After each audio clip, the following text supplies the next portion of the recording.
हमारी आंख के अंदर एक लेंस लगा होता है और वो जो लेंस है वो उत्तल लेंस की तरह दिखता है। तो आंख के अंदर जो लेंस लगा हुआ है वो उत्तल लेंस है। बस एक मजे की बात यह है कि ये उत्तल लेंस अपनी फोकस दूरी में समायोजन कर सकता है। निकट दृष्टि दोष का मतलब ये नहीं है कि निकट की वस्तु अच्छे से दिखाई नहीं देगी, निकट की बिल्कुल क्लियर दिखती है, दूर की वस्तु क्लियरली दिखाई नहीं देती है। अब दिमाग में आ सकता है सर दूर की वस्तु क्लियरली दिखाई नहीं दे रही तो फिर इसको दूरदर्शी दोष क्यों नहीं बोल रहे हैं, निकट क्यों बोल रहे हैं, अभी उसके ऊपर बात करेंगे। एक्स को छोटे से छोटा कितना करें कि वो छोटा भी हो जाए और हमारी आंखों को साफ साफ दिखाई भी दे।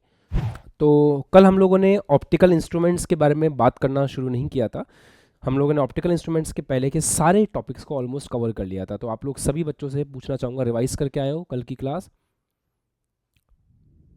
Okay, let's start. बात कुछ ऐसी है कि अब हम ऑप्टिकल इंस्ट्रूमेंट पढ़ने जा रहे हैं ना, तो हेडिंग लगाएंगे ऑप्टिकल इंस्ट्रूमेंट। Optical instruments. अगर मैं आपसे कहूं कि सबसे बेहतरीन ऑप्टिकल इंस्ट्रूमेंट, इसको हिंदी में कहा जाता है बेटा प्रकाशिक यंत्र, तो हिंदी में इसको बोलते हैं प्रकाशिक यंत्र।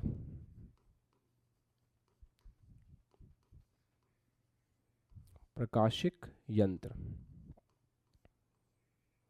अगर मैं आपसे ये कहूं कि सबसे बेहतरीन प्रकाशिक यंत्र कौन सा है, तो बता सकते हो? सबसे बेहतरीन प्रकाशिक यंत्र वही है जिससे आप इस क्लास को देख रहे हो, मानव नेत्र। तो मानव नेत्र से बेस्ट कुछ नहीं है। तो सबसे पहले ह्यूमन आई को ही पढ़ लेते हैं। वो सारे पॉइंट डिस्कस करूंगा जो काम के हैं। हालांकि आपने कक्षा 10th के अंदर इसको थोड़ा बहुत पढ़ा होगा, आपको निकट दृष्टि दोष, दूर दृष्टि दोष के बारे में थोड़ा बहुत आइडिया होगा। मैं उतना सब कुछ डिस्कस नहीं करूंगा, बस मोटी मोटी बातें जो जरूरी हैं अपने जेईई एग्जाम के लिए, नीट एग्जाम के लिए अपन उसको कवर करेंगे। Right, okay. देखो ह्यूमन आई का फंडा कैसा होता है। ह्यूमन आई, जैसे इसको अपन गोला मान के चलें, तो ह्यूमन आई का जो गोला है उसका जो डायामीटर है, डायामीटर मतलब उसका जो व्यास है, वो कितना होता है 2.5 सेंटीमीटर। तो अगर अपनी आंख को निकाल करके मैं आपके हाथ में दूं तो लगभग वो 2.5 सेंटीमीटर का उसका व्यास होगा। तो दिस डिस्टेंस इज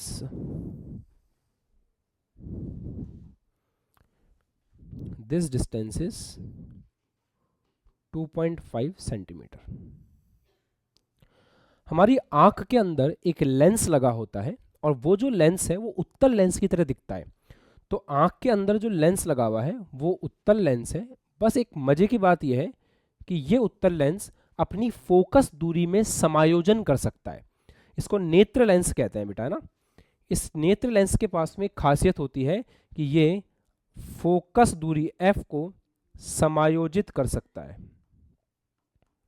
समायोजित करने का मतलब समझते हो? समायोजित करने का मतलब इंग्लिश में होता है एडजस्टमेंट।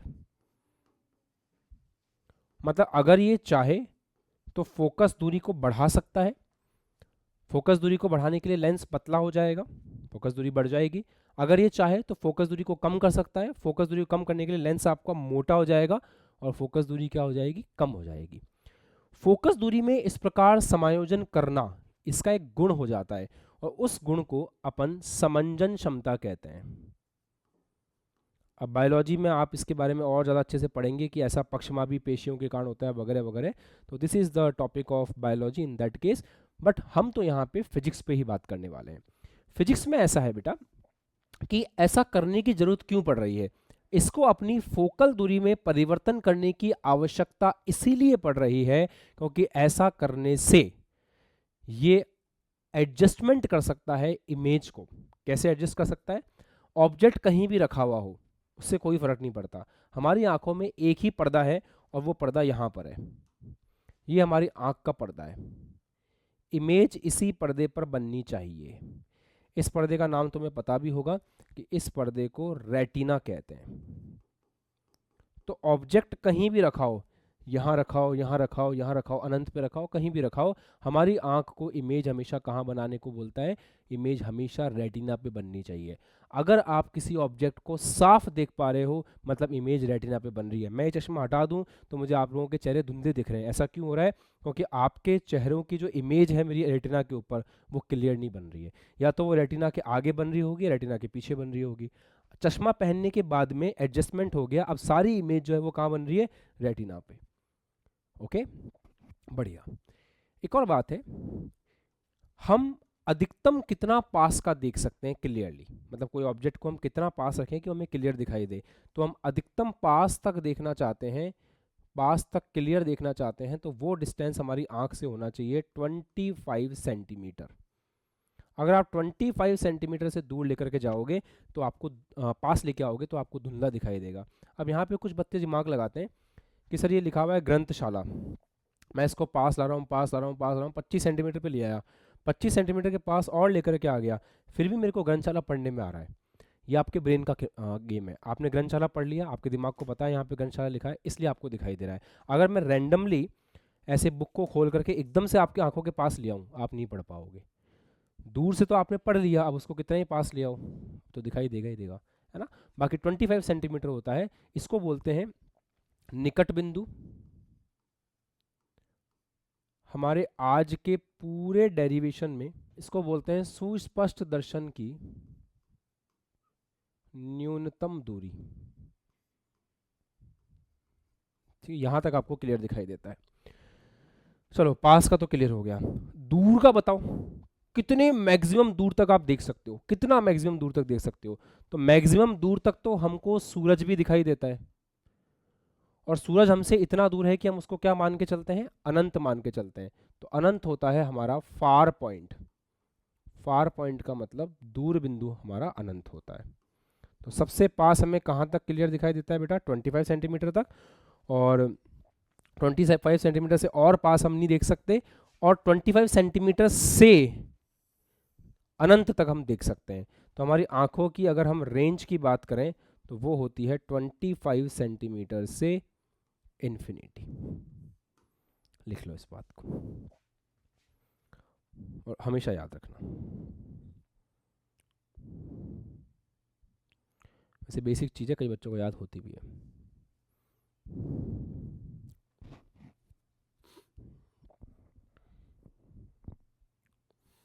ओके, अब एक छोटा सा सवाल देता हूँ।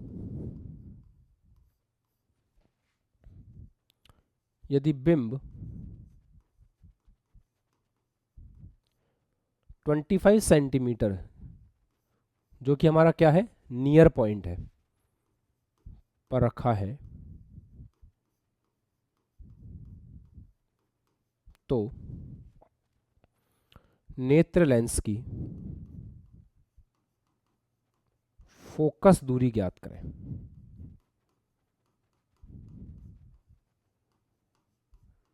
करो फटाफट, apply the formula and try to solve it.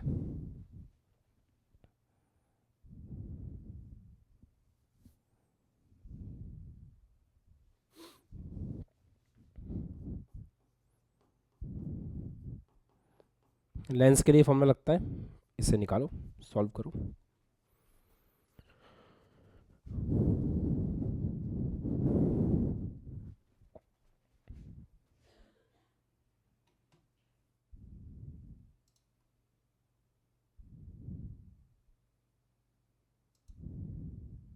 Okay done.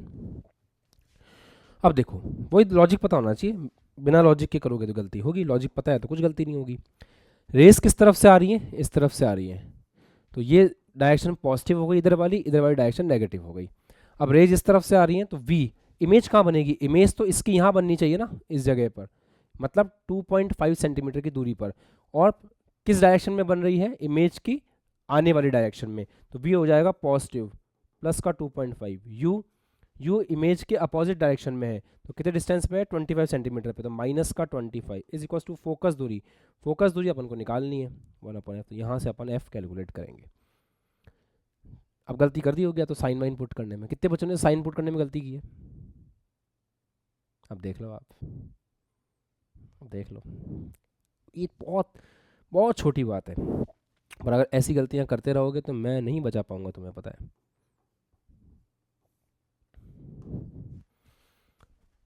ऐसी गलतियां करोगे तो मैं भी तुम्हें नहीं बचा पाऊंगा। तो फोकस दूरी यहाँ से आ जाएगी 25/11 सेंटीमीटर। हाँ, अब इससे पावर भी पूछ सकते हैं, है ना। तो पावर क्या होता है, पावर होता है 1/फोकस दूरी। तो पावर होता है 1/फोकस दूरी। ये सेंटीमीटर में है तो इसको मीटर में कन्वर्ट कर लो, तो मीटर में कन्वर्ट करोगे तो 25 डिवाइड बाय 100 का डिवाइड लगा देना, तो ये हो जाएगा 1/44। तो पावर हो जाएगी 1/1/44, दैट इज 44 मीटर इनवर्स, जिसको डायोप्टर भी कहते हैं। तो आई लेंस की, आई की पावर कितनी होती है, 44 डायोप्टर।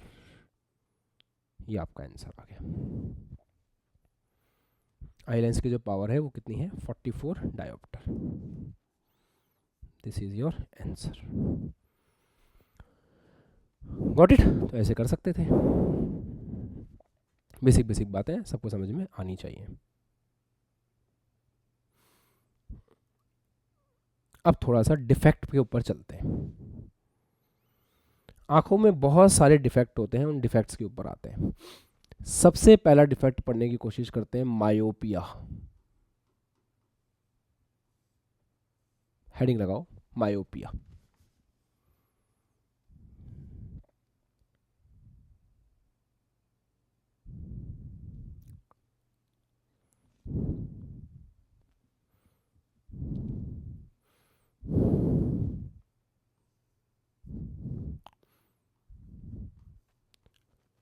निकट दृष्टि दोष।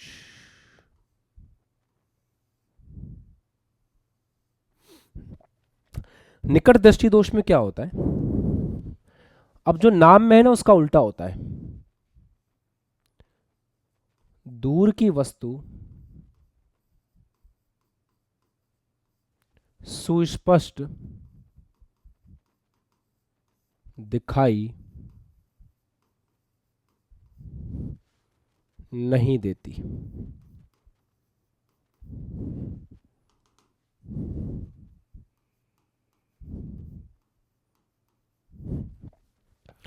निकट दृष्टि दोष का मतलब ये नहीं है कि निकट की वस्तु अच्छे से दिखाई नहीं देगी, निकट की बिल्कुल क्लियर दिखती है, दूर की वस्तु क्लियरली दिखाई नहीं देती है। अब दिमाग में आ सकता है, सर दूर की वस्तु क्लियरली दिखाई नहीं दे रही तो फिर इसको दूर दृष्टि दोष क्यों नहीं बोल रहे, निकट क्यों बोल रहे हैं, अभी उसके ऊपर बात करेंगे। जैसे ये आपकी आंख है, ये आपकी आंख का लेंस है।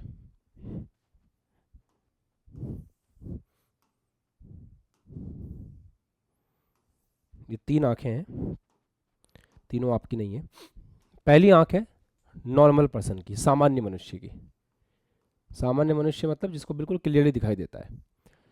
तो अगर सामान्य मनुष्य है बेटा,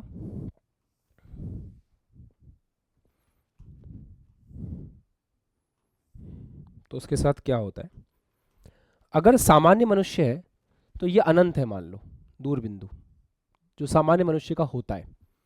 सामान्य मनुष्य का दूर बिंदु कितना होता है, अनंत होता है ना, उसका अनंत है। परफेक्ट। यहां से प्रकाश किरणें उसकी आंखों में आती है ना,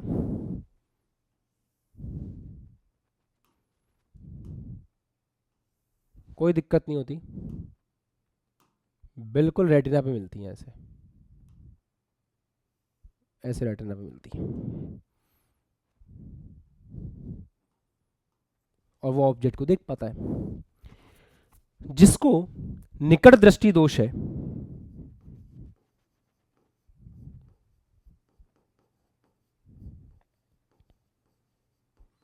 उसके साथ प्रॉब्लम यह है कि उसका दूर बिंदु अनंत ना होकर के थोड़ा पास में आ गया है। ये फार पॉइंट है एक सामान्य मनुष्य की आंख का, कि सामान्य मनुष्य के लिए ऐसा है कि अनंत से आने वाली किरणें भी उसकी आंखों में रेटिना पे मिलेंगी, अनंत पे रखा हुआ ऑब्जेक्ट भी उसको क्लियर दिखाई देगा। पर जिसको निकट दृष्टि दोष है उसका दूर बिंदु अनंत नहीं है, थोड़ा पास आ गया है, दूर बिंदु अनंत से थोड़ा पास आ गया है, मतलब यहां से किरणें आएंगी तो उसको क्लियरली दिखाई देगा, पर अगर इसके पहले से किरणें आई तो फिर उसको क्लियरली दिखाई नहीं देगा। समझ रहे हो पॉइंट को? क्लियर हुआ भाई? यहां से किरणें आएंगी, ये दूर बिंदु है, ये दूर बिंदु है जिसको निकट दृष्टि दोष है उसका। अगर यहां से किरणें आती हैं तब तो अनंत पे मिलेंगी। अगर इसके पहले किसी पॉइंट से किरणें आई, यहां से किरणें आई, तो वो अनंत पे नहीं मिलेंगी। वो किरणें कहाँ मिलेंगी देखना, वो अनंत से रेटिना से पहले ही मिल जाएंगे, ऐसे ऐसे हो जाएगा। तो उसकी जो इमेज है वो अब देखो ना, अब धुंधली सी बन रही है, ऐसी इमेज बनेगी। तो जिसका दूर बिंदु अनंत होना चाहिए था उसका कुछ ऐसा हो गया, मान लो 50 सेंटीमीटर, 70 सेंटीमीटर, 80 सेंटीमीटर, कि इतना तक ही पास दिखाई, सही दिखाई दे रहा है, उससे दूर धुंधला दिखाई दे रहा है। अधिकतर लोगों को यही दोष होता है, पढ़ने वाले बच्चों को, आंखों पे जोर डालना, ज़्यादा मोबाइल की स्क्रीन देखना, है ना। और इन सब से आजकल जो है ये दिक्कत बहुत ज़्यादा हो रही है, और ये अमूमन जो है बच्चों के अंदर देखी जाती है। आप में स्पेक्स इनके भी लगे हुए हैं, हर्ष, तो मैं देख पा रहा हूँ कि आपका जो नंबर होगा माइनस का नंबर होगा, है ना, तो आपको भी दूर का दिखाई देता होगा। और अगर हर्ष ने फैशन के लिए लगा रखा है तो वो एक अलग बात है, ठीक है। चलो, वो एक चश्मुद्दीन और अपने पास, यश, बढ़िया, ओके जी, बहुत क्लियर है। अब ठीक कैसे करें इसको? ठीक करना बड़ा आसान है, हमें कुछ नहीं करना है। हमें ये जो प्रकाश आ रहा है ना, इस प्रकाश किरण को यहाँ पर मिलने की जगह यहाँ मिलाना है, रेटिना के ऊपर, इतना ही काम करना है। अगर ये प्रकाश किरणें पहले मिलने की जगह रेटिना पे मिल जाए तो बात बन जाएगी। तो रेटिना पे मिलाने के लिए हम क्या करते हैं, जिसको निकट दृष्टि दोष है उसके लिए यहाँ पर एक डाइवर्जिंग लेंस लगा देते हैं, ऐसे। डाइवर्जिंग लेंस का मतलब समझते हो? अवतल लेंस। अवतल लेंस क्या करेगा, जब प्रकाश किरण आएगी, जैसे इसके ऊपर प्रकाश किरणें पड़ी, तो ये क्या करेगा, थोड़ा सा प्रकाश किरणों को फैला देगा, और जब अपने आंखों के लेंस के ऊपर प्रकाश किरणें फैल करके पहुंचेंगी ना, तो फिर कहाँ एडजस्ट हो जाएंगी, वो रेटिना के ऊपर, ऐसे रेटिना के ऊपर एडजस्ट हो जाएंगी। इस प्रकार आपके दोष का क्या हो जाएगा, निवारण हो जाएगा। क्लियर है? मोटी मोटी बात आपको याद रखनी है। तो दूर की वस्तु इस पर दिखाई नहीं देती है। दूसरा, इसको ठीक करने के लिए हम डाइवर्जिंग लेंस का प्रयोग करते हैं, या फिर आप बोल सकते हो अवतल लेंस का प्रयोग करते हैं। अच्छी बुरी जैसी भी आपकी राइटिंग है, डायग्राम बना लो। अच्छी बुरी जैसी भी आपकी राइटिंग है, डायग्राम बना लो।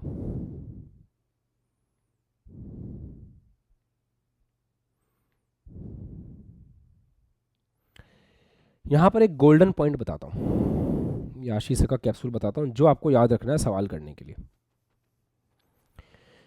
कैप्सूल ये है कि निकट दृष्टि दोष युक्त व्यक्ति, उसका दूर बिंदु जितनी भी दूरी पर है, ध्यान सुनना, निकट दोष युक्त व्यक्ति, उसका दूर बिंदु जितनी भी दूरी पर है। अगर सामान्य व्यक्ति होता, मैं फिर से बोल रहा हूं, उसका दूर बिंदु अनंत पे होता, पर सामान्य व्यक्ति नहीं है तो उसका दूर बिंदु उसके पास आ चुका है, कुछ डिस्टेंस पे होगा।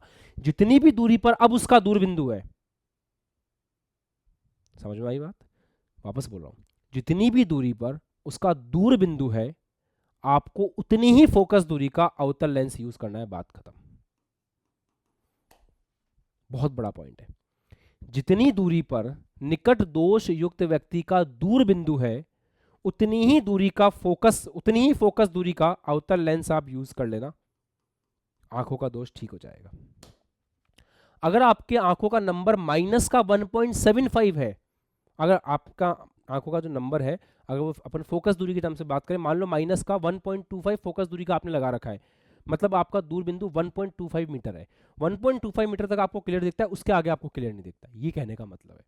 तो जैसे जैसे नंबर बढ़ता जाता है, वैसे वैसे हम कहते हैं कि आंखें कमजोर हो रही है। मतलब जैसे जैसे नंबर आपका बढ़ता जा रहा है, वैसे वैसे फोकस दूरी का उल्टा होता है ना। पावर देखें, देखो अब फोकस दूरी ये हो गई, पावर होगी 1/f, और f कितना है, माइनस का x। अब देखो जैसे जैसे ये नंबर, जैसे जैसे ये डिस्टेंस कम होता जाएगा, लॉजिक बता रहा हूँ, जैसे डिस्टेंस कम होता जाएगा, मतलब कम होने का मतलब क्या है, आपका फार पॉइंट पास आता जा रहा है, पास आता जा रहा है, पास आता जा रहा है। जितना फार पॉइंट पास आएगा, उतना उसके पीछे का दिखना बंद हो जाएगा। जितना ये कम होता जाएगा उतनी पावर बढ़ती जाएगी। तो जनरली जो हमको लेंस में दिखाते हैं वो पावर दिखाते हैं 1.25, 3, 4, 5, 6 ऐसे। तो इसलिए कहते हैं कि आंखें कमज़ोर हो जाएंगी अगर आप ज़्यादा स्क्रीन का यूज़ करोगे तो। Got it? ठीक है बेटा, कॉपी कर लो इसको, बस ये पॉइंट था काम का। सेकंड वाले पे चलते हैं, दूसरा दोष समझने की कोशिश करते हैं।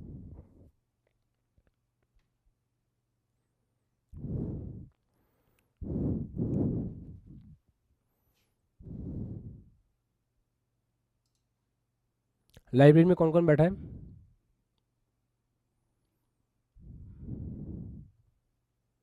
ठीक है।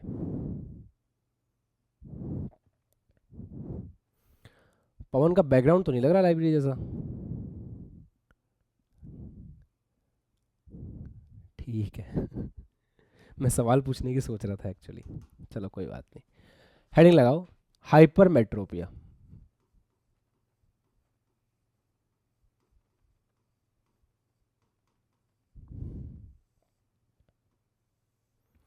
हाइपरमेट्रोपिया क्या चीज़ है? Let's have a look. बेटा इसको बोलते हैं दूरदृष्टि दोष। आप खुद ही समझ जाओगे लिखते ही मेरे, दूरदृष्टि दोष। दूरदृष्टि दोष में क्या होता होगा, सोचेंगे जरा। सर दूरदृष्टि दोष पे ना ऐसा कुछ होता होगा कि दूर का बिल्कुल क्लियर दिखाई देता होगा, पास का क्लियर दिखाई नहीं देता होगा। तो बिल्कुल सही बात है, निकट की वस्तुएं स्पष्ट दिखाई नहीं देती। निकट की वस्तुएं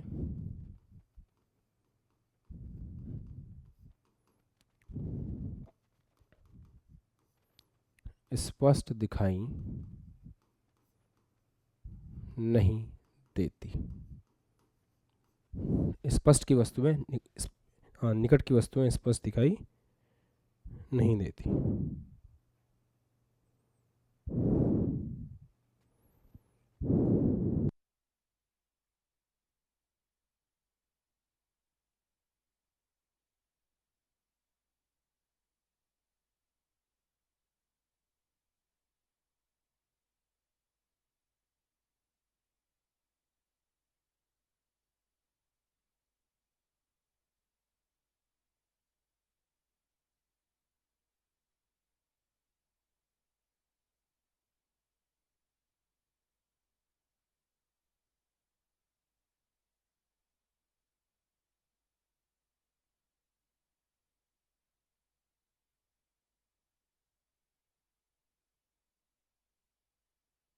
देखें, ये आपका आई लेंस है ना।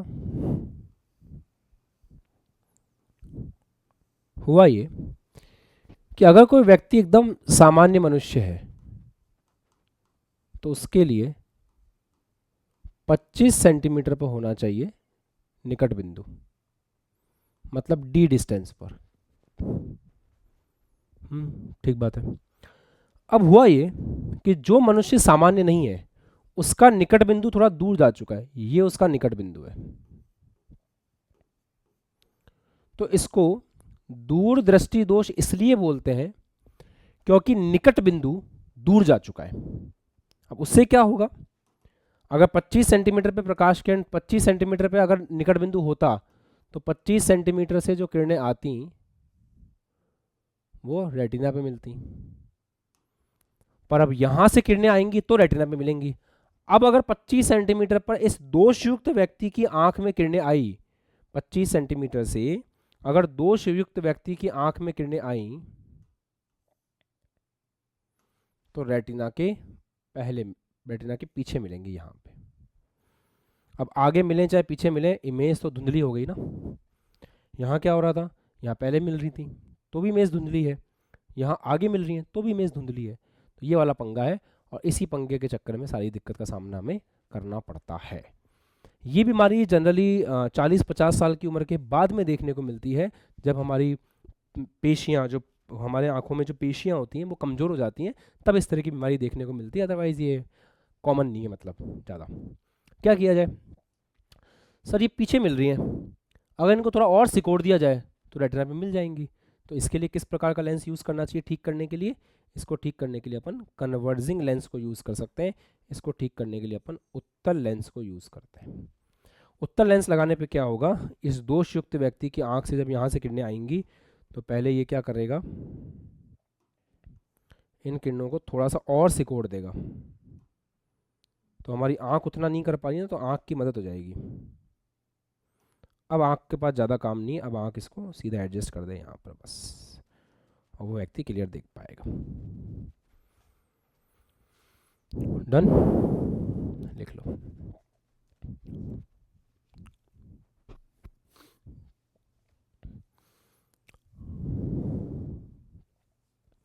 मतलब सिंपल सी बात बोलूं तो जो निकट बिंदु है, अगर अपन निकट बिंदु को x से रिप्रेजेंट करें तो इस केस में x जो है वो 25 सेंटीमीटर से ज़्यादा हो गया है, बस इतनी सी बात है कि नहीं। इस केस में x जो है हमारा वो 25 सेंटीमीटर से ज़्यादा हो गया, दिस इज़ द प्रॉब्लम, ये दिक्कत हो रही है। फोकस दूरी क्या होनी चाहिए उत्तल लेंस की, ये एक अच्छा सवाल है, और यहाँ से कैप्सूल भी है, डायरेक्ट न्यूमेरिकल वगैरह आए तो आपको करना आना चाहिए। सिंपल सा फॉर्मूला याद रखेंगे, x D upon x minus D, that's it. इतनी फोकस दूरी का लेंस अपन को काम में लेना है। डी क्या है, 25 सेंटीमीटर, तो x D upon x minus D, that's it. इसका यूज कर लो, बात बन जाएगी।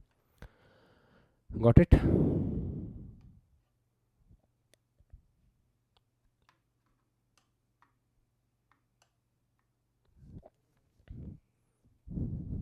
लिख लो।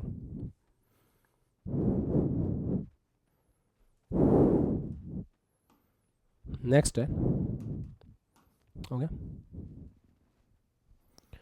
नेक्स्ट है प्रेस बायोपिया।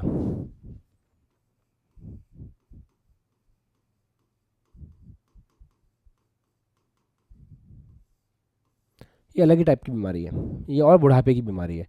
इसमें दोनों हो जाते हैं, मायोपिया भी और हाइपरमेट्रोपिया भी। इसमें मायोपिया भी हो जाएगा प्लस इसमें हाइपरमेट्रोपिया भी हो जाएगा।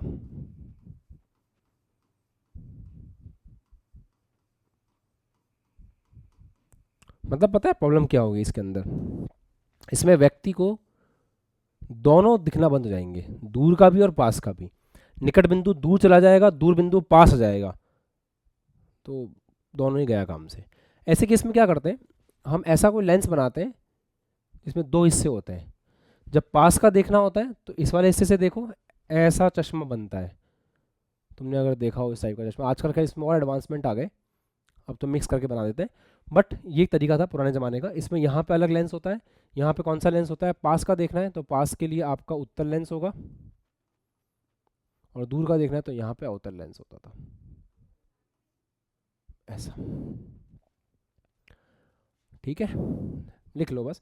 इसकी हिंदी एग्जैक्टली मुझे अभी याद नहीं है, बाद में तुम सर्च करके खुद ही नोट कर लेना। नेक्स्ट है एस्टिग्मेटिज्म, ये भी एक भयंकर बीमारी है।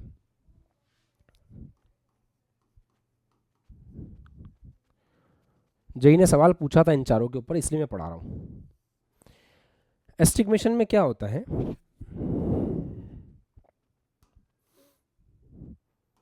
जैसे एक सामान्य व्यक्ति है, कोई खिड़की को देख रहा है, खिड़की में से जालियां हैं इस तरीके की, तो सामान्य व्यक्ति को जाली ऐसी दिखाई देगी, पर जिसको इस प्रकार की बीमारी है उसको ऐसा दिखाई देता है। चीज़ें थोड़ी सी हिली हुई दिखती हैं, ऐसे क्रॉस किस क्रॉस चीज़ें वो सही से नहीं देख पाता। इसका इलाज क्या है, सिलेंड्रिकल लेंस।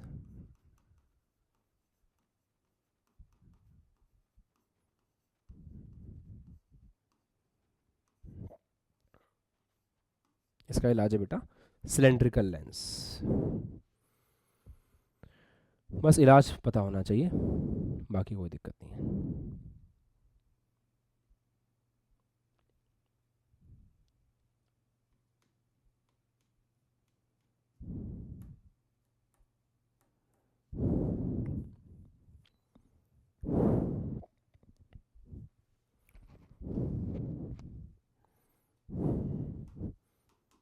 अब हेडिंग लगाओ, विजुअल एंगल जिसे कहा जाता है दृश्य कोण।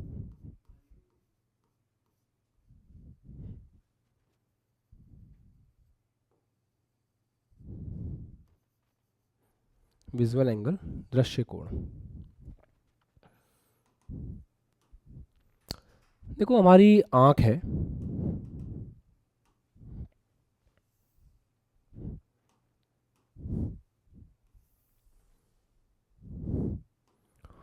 कोई भी ऑब्जेक्ट रखा हुआ है ना, कोई भी ऑब्जेक्ट रखा हुआ है और ऐसे रखा है, यहाँ पे या ऐसे रखा हुआ है, उसकी हाइट h है और आंख से कुछ x दूरी पर रखा हुआ है, तो आप समझ सकते हो कि ये ऑब्जेक्ट कोई ना कोई एंगल बना रहा होगा अपनी आंख के ऊपर। वो एंगल मैं यहाँ पे ऐसे दिखा सकता हूँ कि ये जो एंगल बना रहा है वो ये एंगल हो सकता है। तो ये ऑब्जेक्ट कोई ना कोई एंगल बना रहा है आंख के ऊपर। ये जो एंगल बना रहा है बस इसी एंगल को बोलते हैं विजुअल एंगल, और इसको h/x बोल सकते हैं। एंगल बहुत छोटा होता है बेटा, तो tan थीटा को थीटा बोल सकते हैं, मैंने tan थीटा निकाल लिया तो h/x।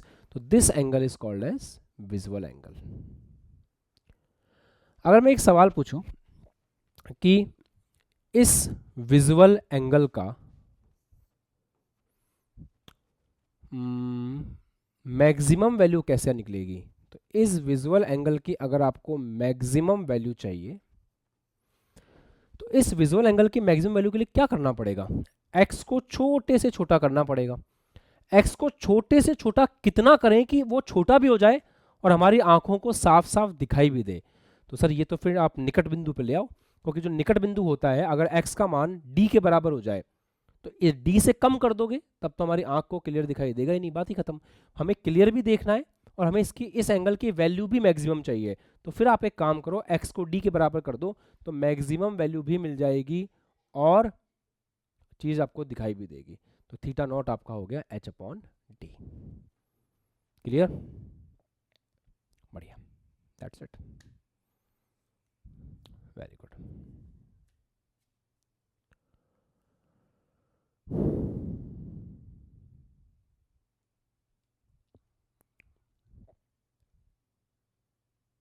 ओके, डन, ठीक है। अब एक चीज डिफाइन करना चाहता हूं मैं, कोणीय आवर्धन।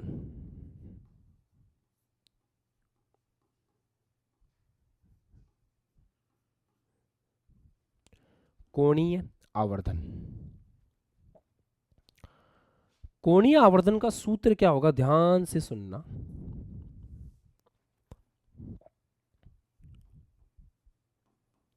प्रकाशिक यंत्र की उपस्थिति में,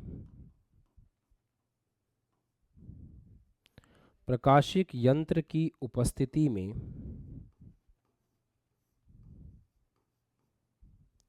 दृश्य कोण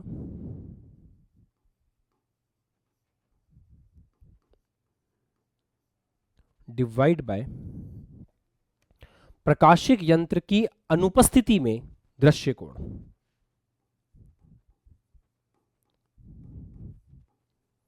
प्रकाशिक यंत्र की अनुपस्थिति में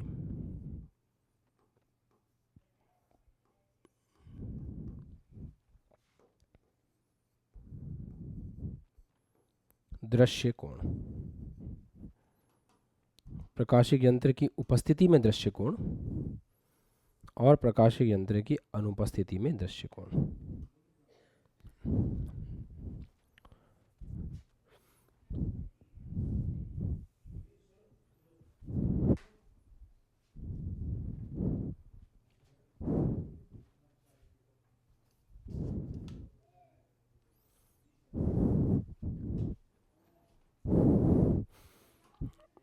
अब प्रकाशिक यंत्र पढ़ना शुरू कर रहे हैं।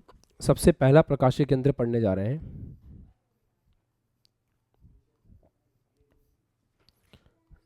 सरल सूक्ष्मदर्शी। बोले तो सिंपल माइक्रोस्कोप, सरल सूक्ष्मदर्शी, सिंपल माइक्रोस्कोप। अब देखते हैं कि सरल सूक्ष्मदर्शी या सिंपल माइक्रोस्कोप क्या चीज होती है। सिंपल बात ध्यान रखना, ये एक कन्वर्जिंग लेंस है।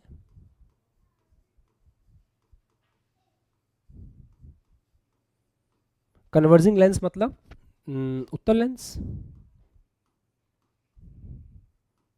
और इसकी फोकस दूरी पॉजिटिव होगी, इसकी फोकस दूरी पॉजिटिव होगी। Just note it down.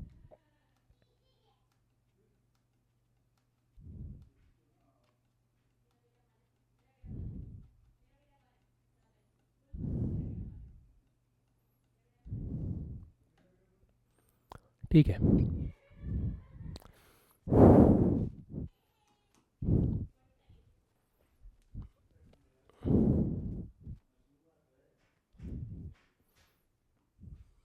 ये आँख है, छोटी सी आँख आपकी, डी डिस्टेंस पर ऑब्जेक्ट रखा है,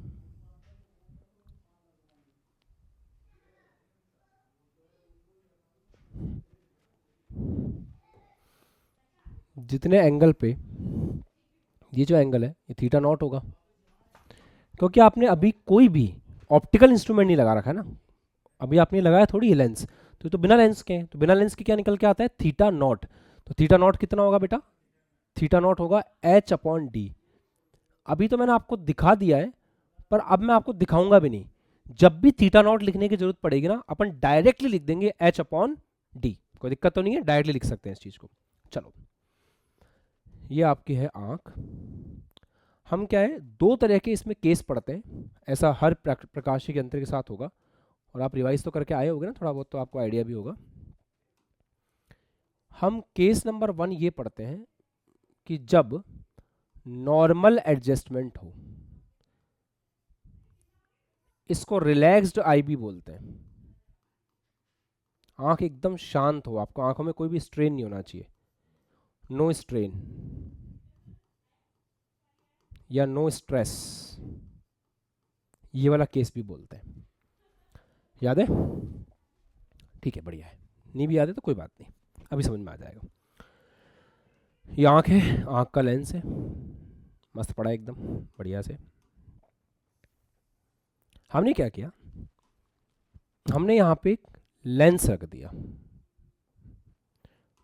कन्वर्जिंग लेंस, सिंपल माइक्रोस्कोप बन करके तैयार है। आपको अपनी आंख के सामने बस एक लेंस रखना है। वो देखा है आपने, इस तरह का लेंस मिलता था मार्केट में, आज भी मिलता होगा ऐसा, इससे कुछ भी देखते हैं तो बड़ा दिखाई देता है, वो यही होता है। हम अपनी आंख को बिल्कुल रिलैक्स करना चाहते हैं, तो आपकी आंख सबसे ज़्यादा रिलैक्स कब होती है, अगर आप इस किताब को 25 सेंटीमीटर पे पढ़ोगे तो आपकी आंख पे सबसे ज़्यादा स्ट्रेस होता है, इसलिए पढ़ने वाले बच्चों के चश्मा लगता है, क्योंकि पढ़ने वाला बच्चा जनरली इसी डिस्टेंस के ऊपर पढ़ रहा होता है, पढ़ते पढ़ते पढ़ते पढ़ते आंखें कमज़ोर होती जाती होती जाती होती जाती है। सबसे कम रिलैक्स आंखें तब होती हैं जब सबसे पास है, ठीक है। आप टीवी देख रहे हो, थोड़ा और आंखें रिलैक्स हो गई, आप सिनेमा हॉल में चले गए, बड़ी स्क्रीन पे दूर से देख रहे हो और रिलैक्स हो गया, आप बहुत दूर पहाड़ देख रहे हो, आपकी आंखें बहुत रिलैक्स हो जाती हैं, और जब रात को तारे देखते हो तब बिल्कुल रिलैक्स हो जाती हैं। मतलब आंखों का सबसे ज़्यादा रिलैक्स होना कब देखा जाता है, जब आंखें किसी ऑब्जेक्ट को किस जगह पे देख रही हो, जब वो इन्फिनिटी पे पड़ा हुआ हो। तो हम क्या करते हैं, हम हमारे ऑब्जेक्ट को ऐसे रखते हैं, ये अपना ऑब्जेक्ट है, इसको अपन ऐसे रखते हैं कि ये ऑब्जेक्ट, ये बिंब इस लेंस के फोकस पॉइंट पे पड़ा हुआ हो। वापस से, ये ऑब्जेक्ट इस लेंस के फोकस पॉइंट पे पड़ा हो, उससे क्या होगा, फोकस पॉइंट पे पड़े होने से ये जो लेंस है, ये जो लेंस है, ये इसकी इमेज कहां बनाएगा, इन्फिनिटी पर। भाई इतने इतने कमजोर थोड़ी हो तुम पढ़ाई में, हो गया? पता है ना तुम्हें ये बात कि अगर एक उत्तल लेंस के फोकस पे किसी बिंब को रखा जाए तो उसका प्रतिबिंब कहाँ बनता है? अनंत पे बनता है। तो ये अनंत पर इसका प्रतिबिंब बनेगा। तुम्हारी आंख किसको देख रही है? इसको देख रही है या इसको देख रही है? फर्स्ट या सेकंड? फर्स्ट या सेकंड? तुम्हारी आंख किसको देख रही है? सेकंड को। इसको नहीं देख रही। इसकी इमेज इसने बनाई है यहां पर, तुम्हारी आंख इसको देख रही है। ये कहां पे रखा हुआ है? इन्फिनिटी पे। इस लेंस ने इसकी इमेज कहां बनाई है? इन्फिनिटी पर। तो तुम्हारी आंखें एकदम रिलैक्स हो जाएंगी और तुम ऑब्जेक्ट को बड़ा भी देख पाओगे और सुंदर भी देख पाओगे, रिलैक्स आई की केस के अंदर। अब क्या होगा?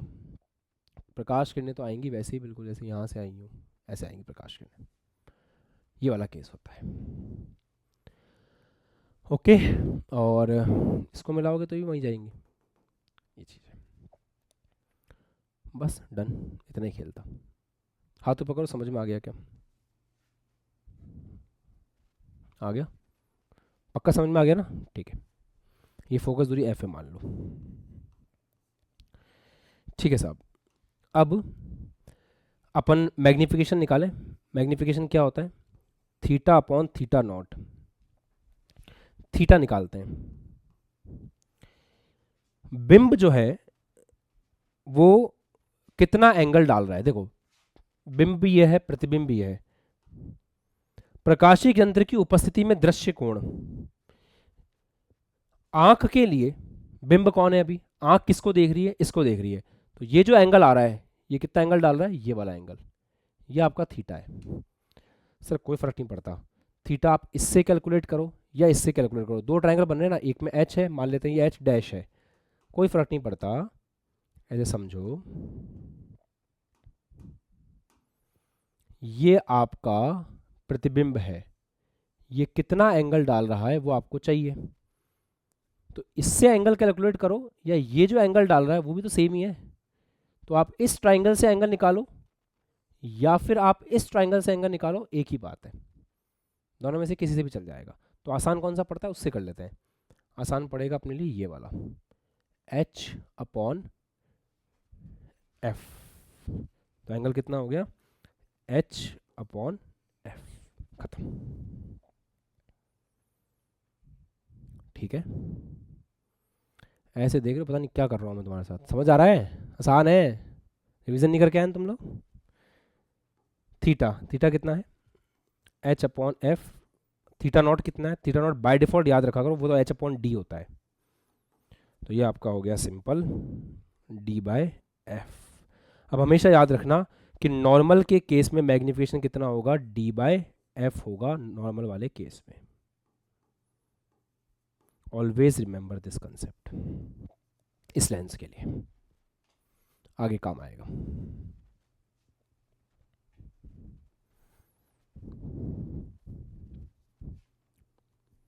अब अगला वाला करेंगे मैक्सिमम मैग्निफिकेशन वाला।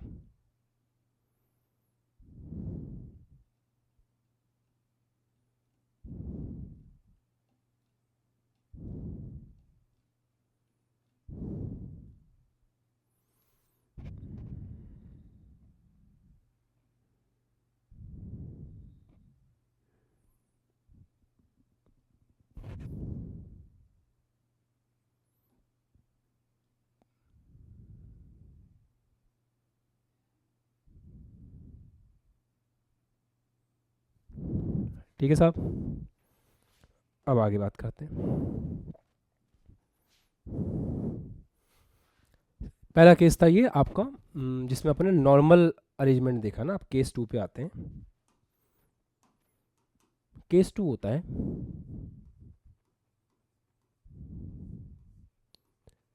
मैक्सिमम मैग्निफिकेशन वाला केस।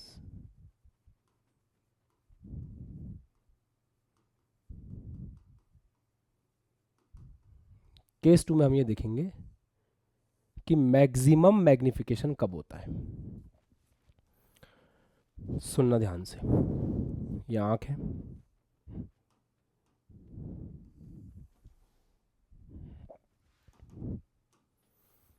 ये लेंस है। आंखों का लेंस है, ये हमने लेंस लगा रखा है वो है, ठीक है।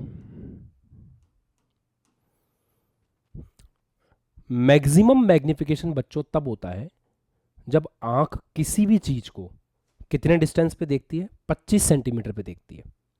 पढ़ा रखा है कि मैक्सिमम मैक्सिमम मैक्सिमम मैग्निफिकेशन तब होता है जब आंख किसी ऑब्जेक्ट को कितने डिस्टेंस पे देखती है, 25 सेंटीमीटर पे। मान लेते हैं हमने हमारे बिंब को x दूरी पर रख रखा है, ठीक है, हमने हमारे बिंब को x दूरी पर रख रखा है, उससे कोई फर्क नहीं पड़ता। इस लेंस को इस बिंब का जो प्रतिबिंब है वो कितने डिस्टेंस पे बनाना पड़ेगा, d डिस्टेंस पे बनाना पड़ेगा, क्योंकि आपकी आंख इसको नहीं देख रही, आपकी आंख इसके द्वारा बनाए गए प्रतिबिंब को देख रही है। अब इसके द्वारा बनाया गया प्रतिबिंब अगर d डिस्टेंस पे हुआ, आंख से 25 सेंटीमीटर पे हुआ, d डिस्टेंस मतलब 25 सेंटीमीटर, अगर 25 सेंटीमीटर पे हुआ तो आपकी आंख को सबसे ज्यादा बड़ा दिखाई देगा, मैक्सिमम मैग्निफिकेशन दिखाई देगा। बट इसके लिए एक ही शर्त है कि इस बिंब का प्रतिबिंब इसको 25 सेंटीमीटर पे बनाना पड़ेगा, दैट्स इट, और कुछ नहीं। बोलो भाई, क्लियर है? Raise your hands. समझ आया ना? ठीक है। अब ऐसा कैसे होता है पता लगाते हैं, इस x का मान निकालने की कोशिश करते हैं। बाकी वो आपको बात समझ में आती होगी कि प्रकाश किरण यहाँ से गई, फिर ऐसे कुछ जाएगी, ऐसे जाएगी, पीछे मिलाएंगे तो ऐसे ही बन रहा है प्रतिबिंब, तो ठीक है। चलो, बाकी रे डायग्राम बनाने में आपको आता है, बोर्ड में आपने बना रखा हो। हम कंसेप्ट के ऊपर आते हैं।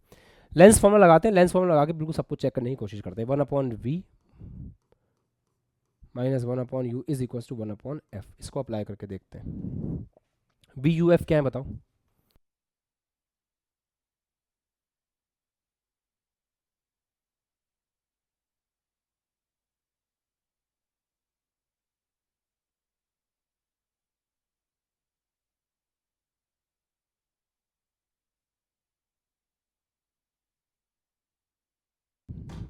प्रकाश किरण इस डायरेक्शन में जा रही है, अभी गलतियां अब तो मत करो, कम से कम सुधर जाओ। प्रकाश किरण इस डायरेक्शन में है, तो u कितना है, माइनस का x, v कितना है, प्रतिबिंब हमको d पर चाहिए, माइनस के d पर, और f तो हमें, f तो ठीक है अपनी जगह पे, लेंस का है फोकस दूरी, तो 1/ माइनस का x 1/ माइनस का d माइनस 1/ माइनस का x is equal to 1/f। तो 1/f इज इक्वल टू हो गया 1/x माइनस 1/d। ये लो साहब, ठीक है, ऐसे, और बस बढ़िया है, ठीक है। अब मैग्निफिकेशन निकालें। मैग्निफिकेशन का फॉर्मूला क्या होता है, θ/θ0। θ0 में तो दिक्कत ही नहीं है, θ0 तो सोचा ही मत करो, θ0 सिंपल होता है आपका h/d, खत्म बात। थीटा के बारे में सोचते हैं, ये है थीटा, क्योंकि वापस से वही कंसेप्ट, ये इमेज है ना, ये इमेज जो एंगल बना रही है वही है। अब ये वाला एंगल इस ट्रायंगल से निकालो चाहे इस ट्रायंगल से निकालो, एक ही बात है, कोई फर्क नहीं पड़ रहा, तो हम छोटे वाले से निकाल लेंगे। तो ये थीटा हो जाएगा simple h divide by this, क्योंकि लंब बटा आधार, तो h/x हो जाएगा, h/x। तो ये कितना आ गया बेटा, ये आ गया आपका d/x। अच्छा, तो x चाहिए होगा इसमें, तो यहाँ से x निकालते हैं। तो 1/x इज इक्वल टू आपका हो गया 1/f प्लस 1/d। तो यहाँ से x बराबर आ गया f into d/f plus d। ठीक है, x को यहाँ पर उठा के पुट कर दो, तो ये आ गया बेटा d divide by f into D upon में f प्लस d, d से d कट गया, f से f गया 1 प्लस d/f। ये आ गया मैग्निफिकेशन, इसको याद रखना है। मैक्सिमम मैग्निफिकेशन के लिए 1 प्लस d/f फॉर्मूला आपको याद रखना है, you have to learn this formula very well. और रिलैक्स आई के लिए d/f ये याद रखना है, ये दोनों चीज़ें आपको याद होनी चाहिए।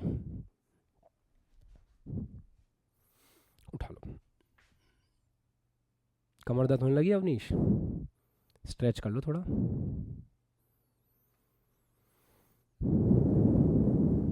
हो जाता है कभी कभी। आकर्ष क्लियर है, कोई डाउट तो नहीं है? ठीक है।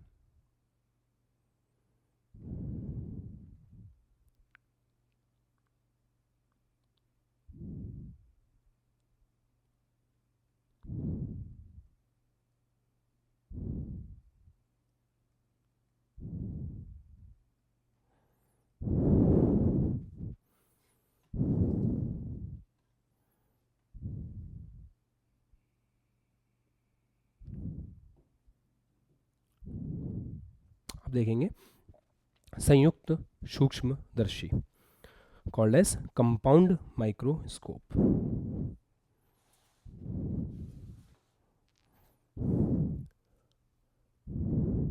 हेडिंग लगा लो।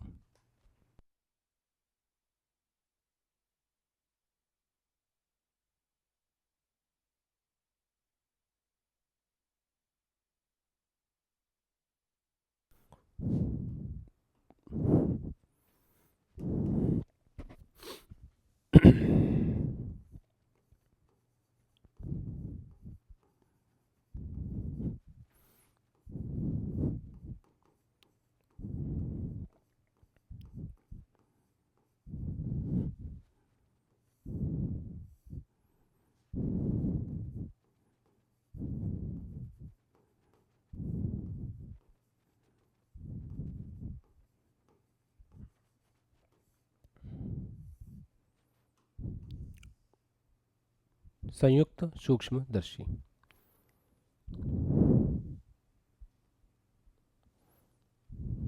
शुरू करें। इसमें क्या होता है ना, हम दो लेंस लगाते हैं। एक लेंस लगाते हैं यहां पर और एक लेंस लगाते हैं यहां पर, और देखने का काम यहां से करते हैं।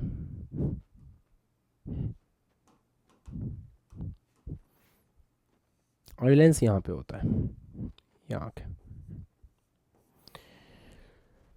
आंख के पास वाले लेंस को आई लेंस बोलते हैं। उत्तर लेंस है कन्वर्जिंग, ना कन्वर्जिंग लेंस है। ये होता है आई लेंस, और इसकी फोकस दूरी हो जाएगी एफ ई। जहां पे बिंब रखा होता है, बिंब यहां कहीं रखा होता है, ये ऑब्जेक्ट यहां होता है। ये जो लेंस होता है इसको कहते हैं ऑब्जेक्टिव लेंस, और इसका जो फोकस दूरी है उसको एफ ओ कहते हैं। मोटी मोटी कहानी समझो आप क्या है। मोटी मोटी कहानी ये है कि यहाँ पे जैसे कोई ऑब्जेक्ट रखा है, मैं जेई के हिसाब से पढ़ा रहा हूँ, बोर्ड के हिसाब से नहीं। यहाँ जो ऑब्जेक्ट रखा है उसकी इमेज सबसे पहले ये बनाएगा ऐसे कहीं पे। तो एक बार इसने इसको बड़ा कर दिया, फिर ये वाला लेंस जो है वो इसको और बड़ा कर देगा। मतलब यहाँ से प्रकाश किरणें जाएंगी ऐसे ऐसे, फिर इसको और बड़ा कर देगा फाइनली। तो इसने पहले इधर बड़ा किया, फिर इसने इसको और बड़ा कर दिया, और ऐसे हमें ऑब्जेक्ट जो है वो बहुत बड़ा दिखाई देता है। ठीक है। इस पूरे कंपाउंड माइक्रोस्कोप का जो मैग्निफिकेशन होता है m, वो इसके मैग्निफिकेशन और इसके मैग्निफिकेशन के गुणनफल के बराबर होता है। ये एक मोटी बात है जो आपको पता होनी चाहिए एग्जाम में सवाल करने के लिए, कि m is equal to M naught into M E. दोनों का जो इस पूरे का मैग्निफिकेशन है, पूरे संयुक्त सूक्ष्मदर्शी का जो मैग्निफिकेशन है, वो this piece and this piece दोनों के गुणनफल के क्या होता है बेटा, बराबर होता है। ये वाली कहानी। अब फॉर्मूले वगैरह ड्राइव करेंगे, आप इसका एक बेसिक स्ट्रक्चर जो है दिमाग में बना लो, कॉपी में भी लिख लो। एक और बात, दोनों लेंस के बीच की जो दूरी होती है ना, जो आपको दिख रही होगी यहाँ पे, दिस लेंथ L, दोनों लेंस के बीच की जो दूरी दिख रही है आपको, इस लेंथ L को बोलते हैं लेंथ ऑफ ट्यूब। इस लेंथ L को क्या बोलते हैं, लेंथ ऑफ ट्यूब कहते हैं। इसको भी कॉपी कर लो, याद रखना दिमाग में अच्छे से।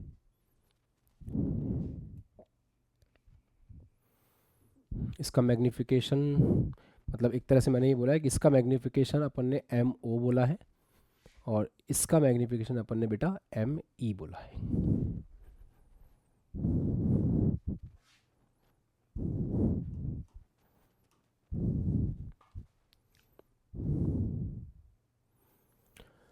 अब केस ले लें, इसमें भी 2 केस ले लें, है ना। फर्स्ट केस लेते हैं, नॉर्मल एडजस्टमेंट या फिर रिलैक्स्ड आई,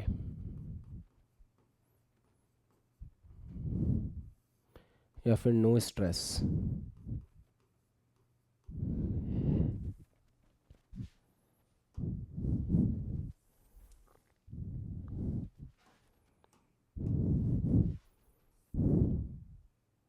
ये ऑब्जेक्टिव आई, ये आपकी असली वाली आई,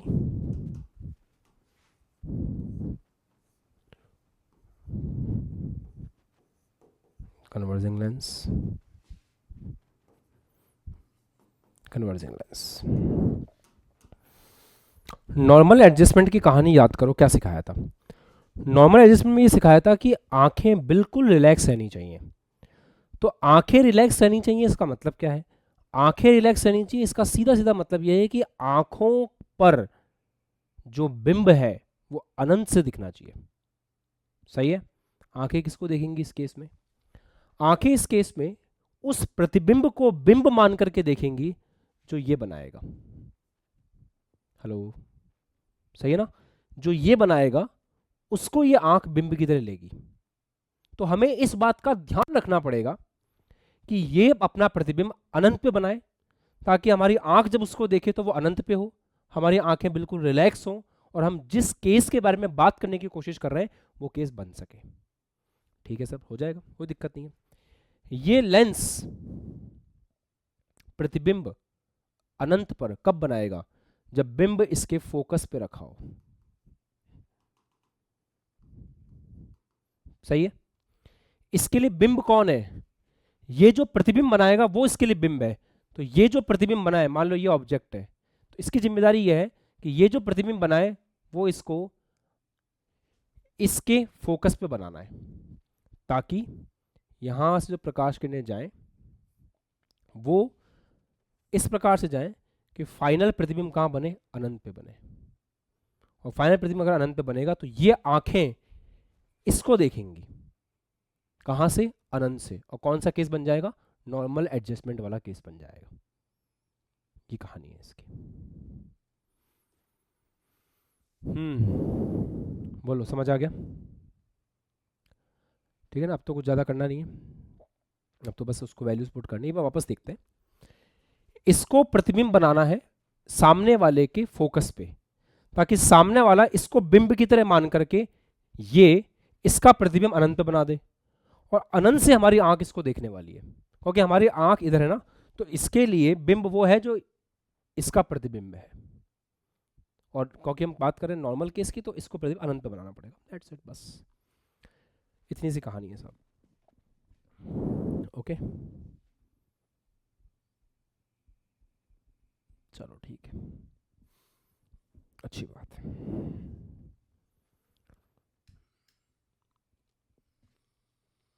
ये डिस्टेंस अगर u0 है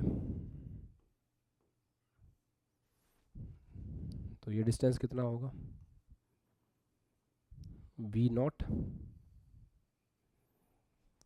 ये होगा लेंथ ऑफ ट्यूब।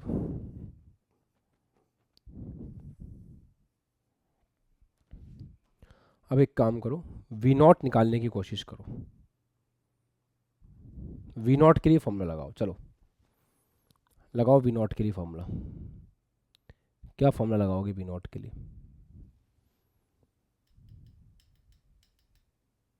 अरे लिखने कहाँ बैठ गए, ओरली लगा सकते हो। सिंपल लेंस के लिए v का फॉर्मूला क्या होता है, यही तो होता है, v बराबर you F upon U plus F. तो इसके लिए u क्या है, प्रकाश के इधर जा रही है, उधर पॉजिटिव इधर नेगेटिव, तो माइनस का u0 इंटू एफ, इस लेंस की बात हो रही है, इसका फोकस लेंगे f0 डिवाइड बाय, ये क्या आएगा, माइनस का u0 प्लस f0। नीचे से माइनस कॉमन लेके ऊपर के माइनस से काट दें, तो u0 f0 upon u0 minus f0, ये हो गया। तो ये जो डिस्टेंस है v0, कितना आ गया ये डिस्टेंस, ये डिस्टेंस आ गया you not F not upon you minus F not, ये आ गया ऐसे। ठीक है, पक्का। इसने कितने डिस्टेंस पे ऑब्जेक्ट बना, अभी मतलब सर एफ ही डिस्टेंस होगा, एफ इधर से है, ये डिस्टेंस एफ ही है बेटा,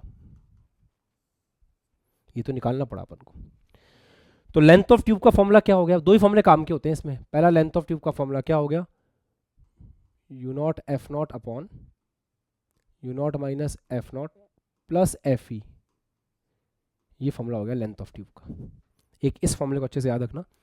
दूसरा मैग्निफिकेशन, मैग्निफिकेशन क्या होता है, M O into M E. M O कैसे निकालेंगे, वी बाई यू, वी एरा यू नॉट से डिवाइड लगा दो तो U nought C nought cut जाएगा, F not upon U not minus F nought, M E. M E मतलब क्या, आई पीस का मैग्निफिकेशन। आई पीस का मैग्निफिकेशन, आई पीस क्या है, एक सिंपल लेंस ही तो है जिसके लिए प्रतिबिंब कहाँ बन रहा है, अनंत पे। तो आई लेंस के लिए एक सिंपल सरल सूक्ष्मदर्शी की तरह अपन इसको देख सकते हैं। और सरल सूक्ष्मदर्शी का ये कौन सा वाला केस है, सरल सूक्ष्मदर्शी का ये वो वाला केस है जब प्रतिबिंब अनंत पे बन रहा है। तो सरल सूक्ष्मदर्शी के लिए ऐसे केस में फॉर्मूला क्या होता है, डी बाय एफ। तो यहाँ पर एम ई जो है वो होगा डी बाय एफ, बस याद रखना एफ की जगह क्या आएगा, एफ ई, क्योंकि हम बात कर रहे हैं इस लेंस की। हो गया, तो ये आपका फॉर्मूला है मैग्निफिकेशन का, ये फॉर्मूला हो गया आपका लेंथ ऑफ ट्यूब का।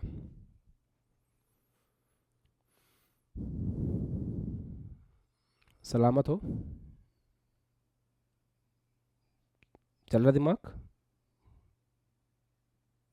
थोड़े बहुत फ्यूज, कितनों की फ्यूज उड़े हैं, थोड़ा सा हाथों पकड़ना एक बार, हल्के फुल्के भी उड़ गए हो तो कोई बात नहीं। ठीक है, देखो वापस देखो, दो पार्ट में कर लो दिमाग के अंदर ही, भूल जाओ उधर का, इधर का देखो। अगर इससे यू नॉट डिस्टेंस पे ऑब्जेक्ट रखा है तो कितने डिस्टेंस पे इमेज बनेगी, उसका फॉर्मूला ये है U F upon U plus F. प्रकाश के ऐसे जा रही है, इधर प्लस इधर माइनस, यू हो गया माइनस का, फोकस दूरी एफ नॉट, ये सब सॉल्व कर लिया। तो इसने प्रतिबिंब बनाया यहाँ पर, कितनी दूरी पर, इतनी दूरी पर। यहाँ तक कोई दिक्कत, यहाँ तक क्लियर है। उसके बाद ये जो प्रतिबिंब बनना चाहिए था ना, ये प्रतिबिंब इसके फोकस पे आना चाहिए था। क्यों, क्योंकि ये प्रतिबिंब जब इसके फोकस पे होगा तो ये इसको बिंब मानते हुए इसकी इमेज अनंत पे बनाएगा।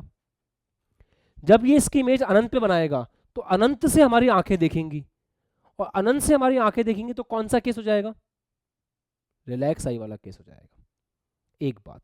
दूसरी बात, ये डिस्टेंस हो गया, निकाल लिया अपन ने, यहां से यहां तक एफ ही है, तो लेंथ ऑफ ट्यूब क्या है, दिस प्लस दिस, तो लेंथ ऑफ ट्यूब वाला फॉर्मूला क्लियर, कोई दिक्कत नहीं है। फिर आता है मैग्निफिकेशन। मैग्निफिकेशन होता है MO into M E. MO मतलब इसका मैग्निफिकेशन, इसका मैग्निफिकेशन का फॉर्मूला क्या होगा, लगा दो ना formula simple, V naught upon U naught, खत्म। ठीक है, तो V naught upon U naught लगाओगे तो क्या आएगा, V naught upon U naught, V naught ये रहा, इसमें यू नॉट का भाग लगा दो, हट जाएगा यू नॉट, ये रहा formula, F not upon U not minus F naught, done. Second, eye piece का मैग्निफिकेशन कैसे लिखेंगे, आई पीस के लिए अब इधर का सब भूल जाओ। आई पीस क्या कर रहा है, उसके फोकस पे एक ऑब्जेक्ट रखा है जिसका प्रतिबिंब वो अनंत पे बना रहा है। तो आई पीस के लिए कौन सा वाला केस हो गया, आई पीस क्या है, एक सिंपल सरल सूक्ष्मदर्शी। अगर उसको हटा करके सोचो तो एक सरल सूक्ष्मदर्शी के लिए जब प्रतिबिंब अनंत पे बना रहा हो तो कौन सा केस होता है, नॉर्मल एडजस्टमेंट। और नॉर्मल एडजस्टमेंट फॉर्मूला कौन सा निकाला गया अपने सरल सूक्ष्मदर्शी के लिए, डी वाई एफ। तो एम ई किसके बराबर हो गया, डी वाई एफ के बराबर हो गया, ये रहा। ठीक है, हाथ ऊपर कर दो, समझ में आ गया हो तो। हाँ अब आई ना मुस्कान, बढ़िया। चेहरे ऐसे सुस्ती हुआ तुम्हारा, एकदम शक्ल देख के बता सकता हूँ मैं समझ में आया है कि नहीं आया। और देखो एकदम पवन बढ़िया से हंस रहा है, पहले एकदम क्लियर है। चलो बढ़िया, अब अपन दूसरा केस करते हैं बेटा, जिसमें अपन मैक्सिमम मैग्निफिकेशन पे जाएंगे। तो सेकंड है,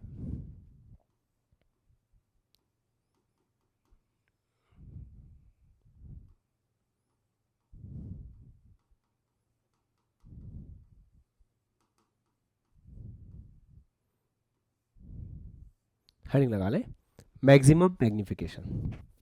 ये था नॉर्मल एडजस्टमेंट,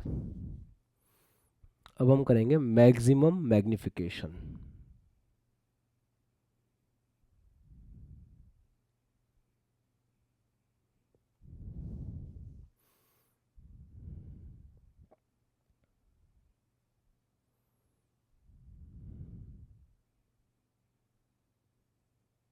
चलो अंग्रेजियाँ ले ली हो तो पढ़ाई कर लें अब।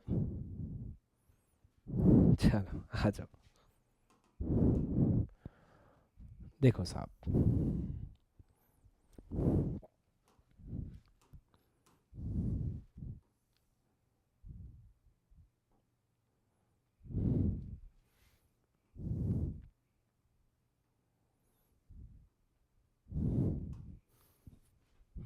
ये ऑब्जेक्टिव लेंस, ये आई लेंस, ये है आपकी आंख,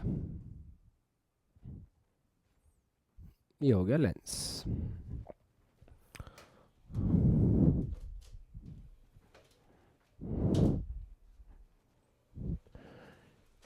हम चाहते हैं मैक्सिमम मैग्निफिकेशन हो, तो जरा मैक्सिमम मैग्निफिकेशन की कंडीशन अपने दिमाग में सोचो। मैक्सिमम मैग्निफिकेशन कब होता है? मैक्सिमम मैग्निफिकेशन तब होता है जब आंखें ऑब्जेक्ट को उससे डी डिस्टेंस पर देख रही होती हैं। अगर आंखें ऑब्जेक्ट को उससे डी डिस्टेंस पर देखने की कोशिश करती है तब मैक्सिमम मैग्निफिकेशन होता है। ठीक है, मतलब ये जो लेंस है ना अपना, कन्वर्जिंग लेंस है दोनों ही, ठीक है, कंफ्यूज मत होना, कन्वर्जिंग लेंस ही है। इस लेंस की ये जिम्मेदारी बनती है कि इसको प्रतिबिंब कहां बनाना है, इस आंख से डी डिस्टेंस दूर बनाना है, ताकि आंख के लिए ये मैक्सिमम मैग्निफिकेशन वाला केस बन जाए और आंखें एकदम स्पष्ट देख पाए उसको। राइट, हेलो, क्लियर है? ठीक है, मतलब कंडीशन क्या है,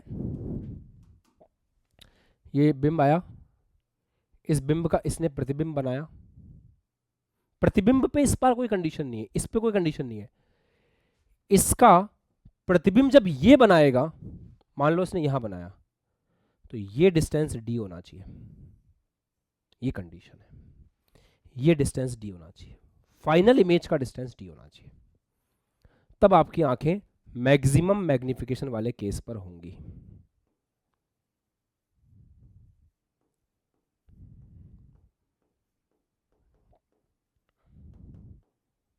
तब आपकी आंखें किस केस पे होंगी बेटा?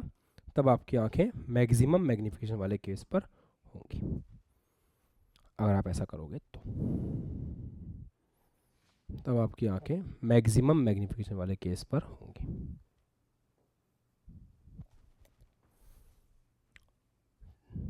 बस इतना ही समझना था और कुछ नहीं था। चलो एक बात बता दूं, फटाफट बताओ, अगर ये ऑब्जेक्ट यहाँ से u0 डिस्टेंस पे रखा है तो इमेज कितने डिस्टेंस पे बनेगी? यही तो हो गया सेम।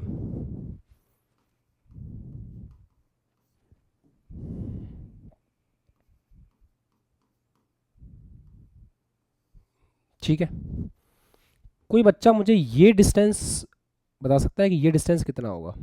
ये डिस्टेंस एफ ही मत बोलना, क्योंकि एफ ही तब होता है जब अनंत पे इमेज बनानी होती है, ऐसा ये तब एफ ही होता है।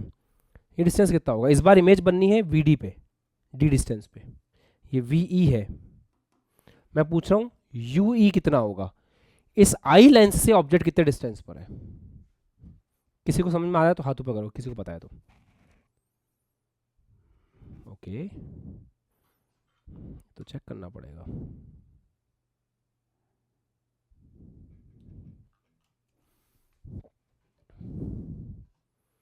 किसको पता है? हाथ ऊपर करना। सवाल समझ में आ गया सबको? ठीक है, हाँ प्रिंस बताओ।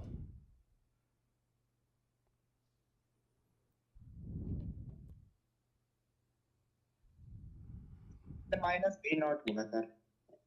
अरे बेटा वी नॉट तो है ही, वो सबको पता है, माइनस वी नॉट कैसे हुआ? तो सर V0 इधर वाला सर V0 इधर वाला। ना ना ना ना ना, गलत बात, ये तो इमेज बन रहा है बेटा, सर इमेज। देखो, अब उसको भूल जाओ, इसको भूल जाओ, अब ऐसे देखो कि ये लेंस जब इमेज डी पर बनाता है तो ऑब्जेक्ट कितनी दूरी पर रखना होता है? और कोई? शिवानी।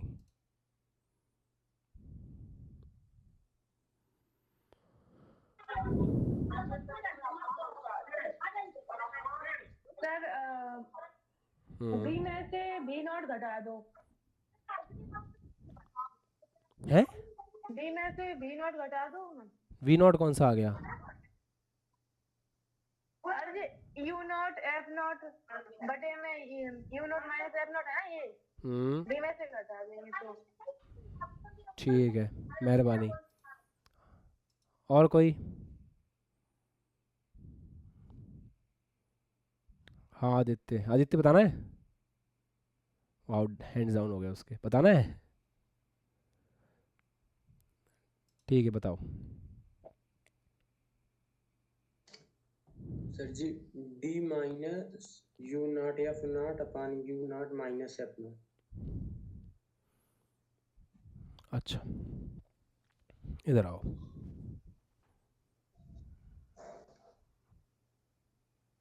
इस केस पे आओ। सारे देवता बैठे हो ना तुम यहाँ पे। जब प्रतिबिंब डी डिस्टेंस पे बनता है तो बिंब x दूरी पर होता है। उस x के लिए तुमने फॉर्मूला निकाला था f into D upon F plus D. तो सिमिलरली प्यारे बच्चों, ये भी एक सिंपल सा लेंस है। ये प्रतिबिंब बना रहा है डी डिस्टेंस पर। कहाँ चला गया, सॉरी। ये एक सिंपल सा लेंस है, प्रतिबिंब बना रहा है डी डिस्टेंस पर। तो बिंब कितनी दूरी पर होगा इससे? कितनी दूरी पर होगा? f into D upon F plus D. बस ई लेना पड़ेगा।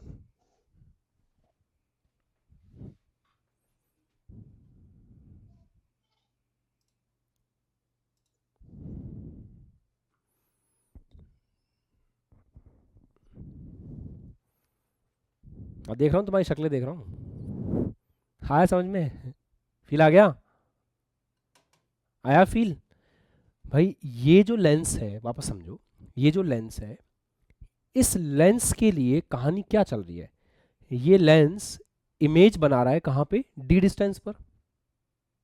तो अगर ये इमेज डी डिस्टेंस पे लेंस की अपनी इमेज बना रहा है, तो ऑब्जेक्ट इससे कितने डिस्टेंस पे होगा? हम कर तो चुके हैं ये केस, ये रहा कि जब कोई लेंस को इमेज डी डिस्टेंस पे बनानी होती है तो x का मान निकाला तो था, और m भी निकाल रखा है। अभी मैं मैग्निफिकेशन भी ये यूज कर लूंगा 1 plus D upon F. Magnification भी मैं ये यूज कर लूंगा 1 प्लस डी बाई एफ। तो मैग्निफिकेशन भी निकला हुआ पड़ा है, और कितने डिस्टेंस पे ऑब्जेक्ट रखना चाहिए कि इमेज डी डिस्टेंस पे बन जाए, वो भी निकला पड़ा है। ये दोनों चीजें उस उधर काम आ जाएंगे एज इट इज।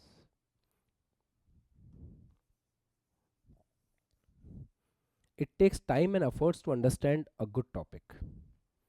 इसलिए मुझे मैराथन से चिढ़ होती है, बस और कोई रीजन नहीं है। बिकॉज आप नहीं समझ सकते किसी डेप्थ और डायमेंशन में किसी टॉपिक को if you are not giving sufficient time. Okay, अब तो याद रहेगा, और फिर भी बहुत शॉर्ट किया है इसको मैंने। ठीक है, तो याद रखेंगे अपन अब। और अदरवाइज फिर रटना वाला काम तो लास्ट में होता ही है, वो तो तुम करते ही अच्छे से, देख लेना। क्यों बता रहा था मैं आपको ये? लेंथ ऑफ ट्यूब के लिए। तो लेंथ ऑफ ट्यूब कितनी होगी बेटा? This plus this. तो इस बार लेंथ ऑफ ट्यूब क्या होगी? You not upon F not divide by you not minus F not plus F E into D upon में एफ ई प्लस डी। ये लो बेटा, ये याद रखना है आपको। Length of tube is very important. Okay, one more thing, magnification. मेरी जरूरत होगी खुद ही कर लोगे, मैग्निफिकेशन तो खुद निकाल सकते हो। मैग्निफिकेशन का फॉर्मूला क्या होगा? M naught into M E. Now tell me M naught क्या है? Sir simple V by U. तो इसका वी ये रहा, यू नॉट, यू का डिवाइड लगा दो, तो ये सिंपल हो जाएगा F not upon U not minus F naught into M E. M E क्या है? वही केस मैंने बताया था ना कि एम ई मैं यहीं से ले आऊंगा। कैलकुलेट करोगे तो भी वही आएगा, फॉर्मूला लगाओगे तो भी यही आएगा। पहले तुम ये निकालोगे, फिर वी बाई यू का फॉर्मूला लगाओगे, वही निकल के आना है, कुछ अलग नहीं आएगा। तो 1 प्लस डी बाई एफ कितना हो गया ये? 1 प्लस डी बाई एफ। पर एफ कौन सा? एफ ई, आई पीस वाला, क्योंकि इसका फोकल लेंथ काम में लेना है। ये हो गया मैग्निफिकेशन का फॉर्मूला।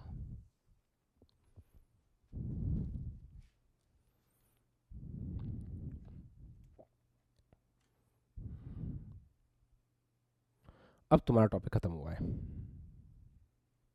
तरीके से, वो भी।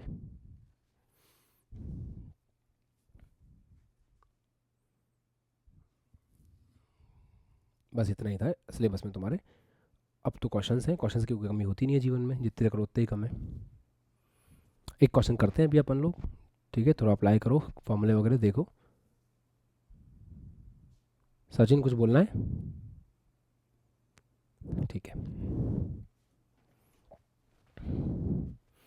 ओके। अब एक क्वेश्चन है, अब सारे फॉर्मूले अब क्या करना है आपको, आज फ्री होकर के क्लास के बाद में शांति से बैठ करके एक पेज के ऊपर इस पूरे टॉपिक को समराइज करने की कोशिश करना, क्योंकि अगर सवाल आया तो तुमसे हो जाएगा, अगर कंसेप्ट क्लियर हुए तो समराइज कर लेना, एक जगह पे लिख लेना उसको अच्छे से, ईच एंड एवरी पॉइंट को, बॉक्स के अंदर फॉर्मूले वगैरह सब कुछ। और कहीं भी दिक्कत महसूस होती है तो इस लेक्चर को वापस देख लेना, ठीक है, एप्लीकेशन में मिल जाएगा आपको, वापस देख लेना इसको, ठीक है।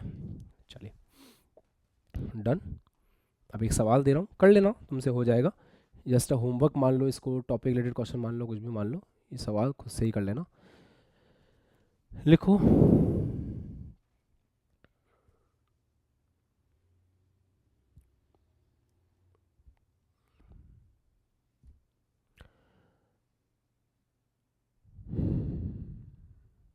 F0 दे रखा है 2 सेंटीमीटर,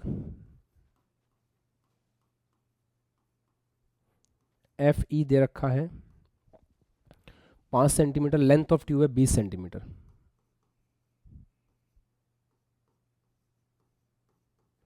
सवाल बोल रहा है कि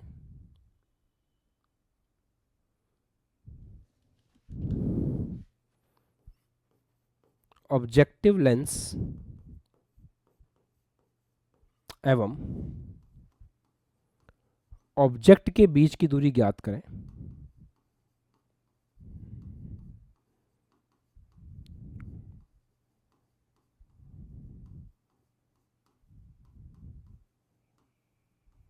दोनों केसेस में, फर्स्ट नॉर्मल अरेंजमेंट में,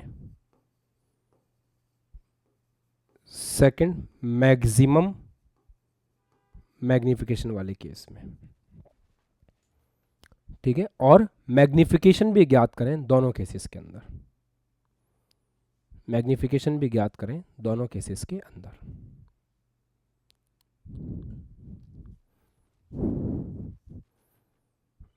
दोनों केस में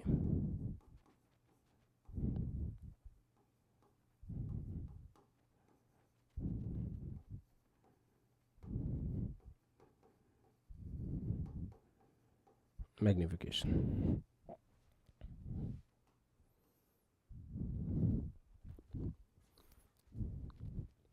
करो, चलो अभी कर लो, करो अभी करो।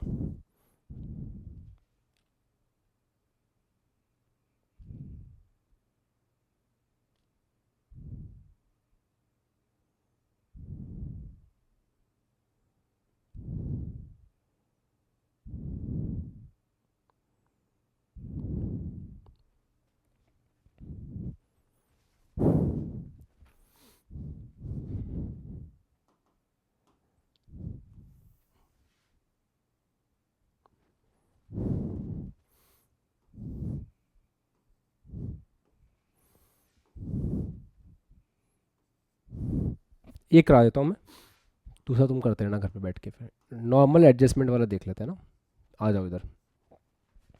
नॉर्मल एडजस्टमेंट का मतलब क्या है, देखना ध्यान से देखो, फोकस करो इधर। ये ऑब्जेक्टिव लेंस हो गया, ये आई लेंस हो गया। इमेज 100% कहाँ बनेगी, यहाँ बनेगी, जो इससे FE दूरी पर होगा, ये तय बात है। अगर नॉर्मल एडजस्टमेंट की बात कर रहे हैं तो इमेज यहाँ बनने वाली, ये इमेज है। बहुत बढ़िया बात, ये कितना है 2 सेंटीमीटर, इसकी फोकस दूरी 2 सेंटीमीटर है, उसकी कितनी है 5 सेंटीमीटर, तो ये डिस्टेंस आ गया कितना 5 सेंटीमीटर। अगर ये डिस्टेंस 5 सेंटीमीटर आ गया तो फिर लेंथ ऑफ ट्यूब कितनी है 20 सेंटीमीटर, तो यहाँ से यहाँ तक 20 सेंटीमीटर, ये 5 हो ही गया नॉर्मल एडजस्टमेंट के लिए, तो ये कितना हो गया 20 में से 5 गया 15 सेंटीमीटर। अब आपको क्या निकालना है, ऑब्जेक्ट और ऑब्जेक्टिव लेंस के बीच की दूरी, मतलब ये जो ऑब्जेक्ट रखा होगा ये डिस्टेंस निकालना है U0। तो अब इस लेंस के लिए फॉर्मूला लगा दो, 1/v + 1/u = 1/f। v कितना है, उस तरफ इमेज का बनी है, इससे तो 15 सेंटीमीटर पे बनी है ना, 15, तो 15 प्लस यू आपको निकालना है। फोकस दूरी कितनी है, फोकस दूरी पॉजिटिव लेते हैं, कितनी 2, सॉल्व करना रहेगा बस, और कुछ करना ही नहीं है। और हाँ यू का साइन भी रखना पड़ेगा क्योंकि यू माइनस का यू होगा, ये भी पुट करना पड़ेगा।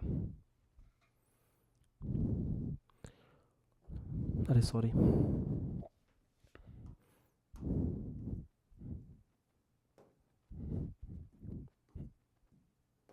ठीक है, बस इतना सा काम है, कर लोगे। केसेस तो देख लिया करो, केसेस को रिवाइज करने से सब हो जाता है, अगर केसेस रिवाइज करोगे सब हो जाएगा। ये रहा केस आपका, कहाँ गया यार, अपने ड्राइव ऐसे ही किया था ना, ये रहा, बस सेम तरीका है। हमने इस बार पहले क्या निकाला था, वी निकाला था, यू निकाला था ना, यू निकाला था, हाँ ऐसे कर सकते हो। केस अलग अलग बनेंगे, इसका केस अलग बनेगा, इसका केस अलग बनेगा, जैसा आप चाहो वैसा कर सकते हो। सवाल के हिसाब से फॉर्मूले हमेशा वही काम में लेने होते हैं जो हमें आते हैं। जैसे लेंस में का फॉर्मूला, लेंस सूत्र जो आपको आता है उसी से बात बनेगी ना, तो लेंस सूत्र याद रखो, उससे बात बन जाएगी। लेंस सूत्र याद रखोगे तो उससे बात बन जाएगी, ऐसा है। निकाल लोगे, बस यहाँ से यू नॉट निकाल लेना।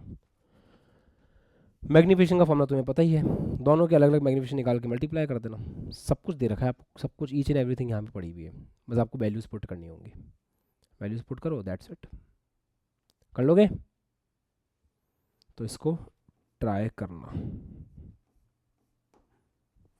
और मुझे बताना बाद में अगली क्लास में होमवर्क की तरह चेक होगा ये।